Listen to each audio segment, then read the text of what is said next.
The Lord be with you. And with your spirit. A reading from the Holy Gospel according to Luke. Lord, to you, Lord. The shepherds went in haste to Bethlehem and found Mary and Joseph and the infant lying in a manger. When they saw this, they made known the message that had been told them about this child. All who heard it were amazed by what had been told them by the shepherds. And Mary kept all these things, reflecting on them in her heart. Then the shepherds returned, glorifying and praising God for all they had heard and seen, just as it had been told to them. When 8 days were completed for his circumcision, he was named Jesus, the name given him by the angel before he was conceived in the womb. The Gospel of the Lord. Praise to you, Lord Jesus Christ.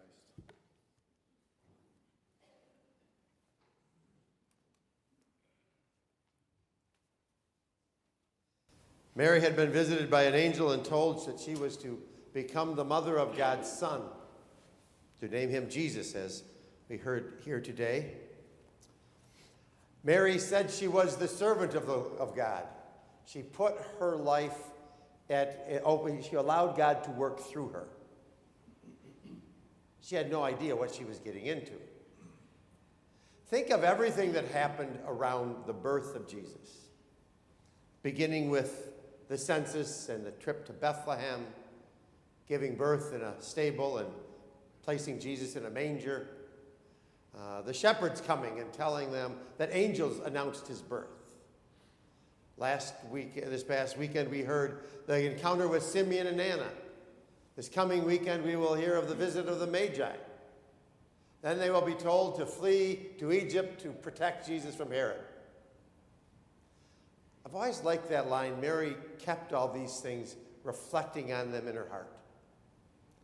I would imagine sometimes that reflection was, what the heck have I gotten myself into?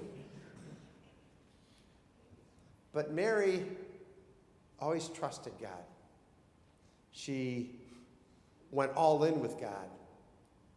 And because of that, Jesus was born in our world. Mary's a good example for us as we begin this new year. Try something fresh and new about a year, and we have no idea what it will bring. We've been through some tough times in our world lately, and even in our own area. We don't know what God may call upon us to do. That's why we need to look to Mary as our example. To trust, like Mary, that God knows us and what we are capable of. To trust that whatever God calls us to do, we will be given the grace to do. To go all in with God, like Mary did. And allow Jesus to continue to be born in our world, in every place and every time.